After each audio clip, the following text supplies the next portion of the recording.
The History Man with Terry Kringle. Hello. The end of the so-called Great War was tremendous news. The story of the signing of the armistice on November the 11th, 1918, was transmitted to Douglas and elsewhere by wireless and telegraph from the Eiffel Tower in Paris at 11 a.m. precisely. The war had been the greatest ordeal the Isle of Man and its people had ever to undergo. A total of 8,261 men from the island answered Britain's call to arms, along with many women who were in the nursing services. Of all Manxmen of military age, 82.3% went to the war, believed to be the highest proportion of any country in what was then the British Empire.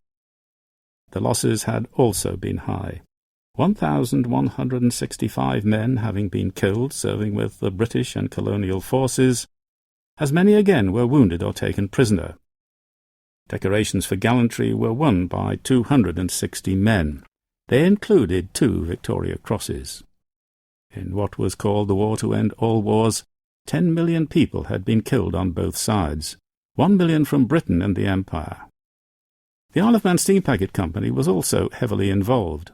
12 of its vessels were requisitioned by the Admiralty for war service and 4 were lost, along with many Manx seamen.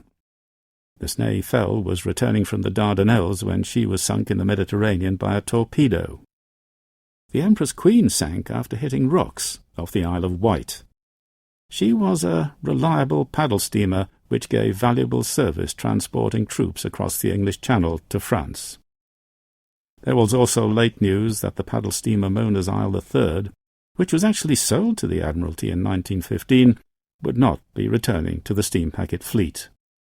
Among her varied missions was patrolling the west coast of Ireland and acting as a rescue ship. It's worth mentioning at this stage that the steam packet also did sterling service in the Second World War and suffered heavy losses in ships and men, including at the evacuation from Dunkirk. But back to 1918. The steam packet had one last service to perform after the Great War had ended. On November the 21st, 1918, the German High Fleet sailed into captivity under the British Grand Fleet based at Scapa Flow. But it was the steam packet Kingory which actually sailed ahead of the scores of German warships. In this role she was the sole representative of the ships of Britain's mercantile marine, which had also played a gallant part in winning the war. After this she was released back to the steam packet and returned in some triumph to Douglas the following year.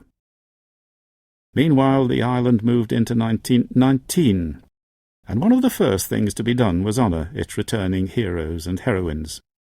A reception was held at the Villa Marina for more than 100 of the 269 officers and men from the island who were decorated for bravery. Also there were 3 women, nurses, whose courage under fire was also recognised. It perhaps says something about the nature of the Manx that few of the heroes actually wore their decorations. Unhappily, the 2 Manx winners of the Victoria Cross were not present. Private Abraham Acton won his in 1914, but he was killed in action the following year. Private Harry Christian, who won his in 1915, was no longer living in the island. Meanwhile, the peace treaty between Britain and Germany was signed at Versailles in June 1919, and the announcement of this led to great unofficial celebrations in the island. The official celebrations were held over until the end of the summer. This was so that the island's visiting industry could recover from its slump during the war years, and after this it would be business as usual. Nobody could even imagine what was going to happen in 1939.